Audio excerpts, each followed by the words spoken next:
Bonjour, je m'appelle Emma Weidman, je suis chargée de mission à la communauté d'agglomération Sarreguemines-Confluence, notamment en charge du suivi du projet Baby Lingua.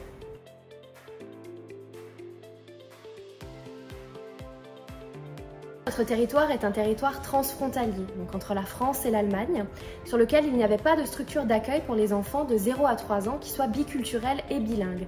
À ces facteurs-là, il faut bien sûr ajouter la volonté politique de nos élus de s'engager dans ce projet qui vise à ce que les enfants du territoire parlent la langue du voisin. L'Eurodistrict Sarre-Moselle, qui est bénéficiaire chef de file de la subvention, rassemble plusieurs territoires qui comptent au total plus d'1 million d'habitants.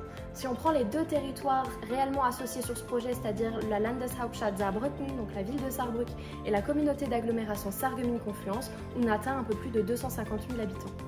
Les premières réunions de travail ont démarré en 2016, en fin d'année 2016. La construction du bâtiment a pu démarrer en février 2022 pour une ouverture en septembre 2023.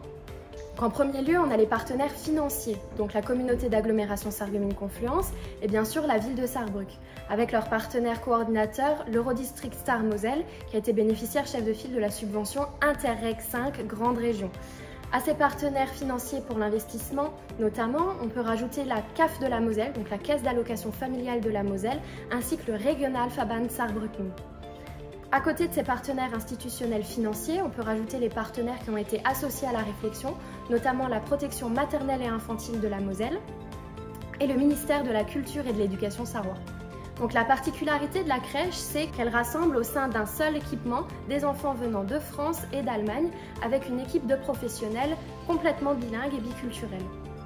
La particularité financière réside aussi dans le fait qu'on a réussi à rassembler des cofinancements nationaux français et allemands au sein d'une même structure pour que les conditions d'accueil pour les familles soient les plus attractives possibles.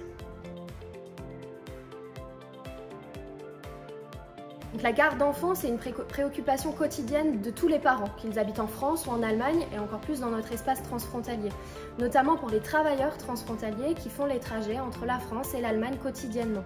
Donc c'est leur rapporter un service supplémentaire que de créer cette structure transfrontalière. Ça permet aussi à tous les enfants d'apprendre la langue du voisin, ce qui sera un atout dans leur vie future, on en est convaincus.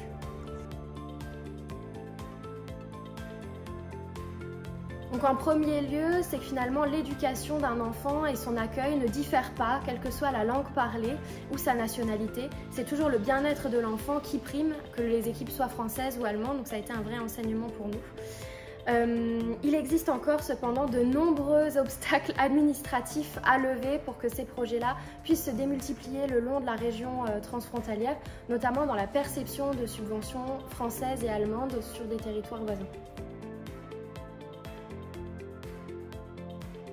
Alors en théorie, bien sûr, c'est une expérimentation qui pourrait glisser des 0,3 aux 3,6 ans. Dans la pratique, c'est un peu plus délicat, notamment en raison du contexte législatif de l'obligation d'éducation et d'instruction dans les deux pays et dans le financement de ces places d'accueil.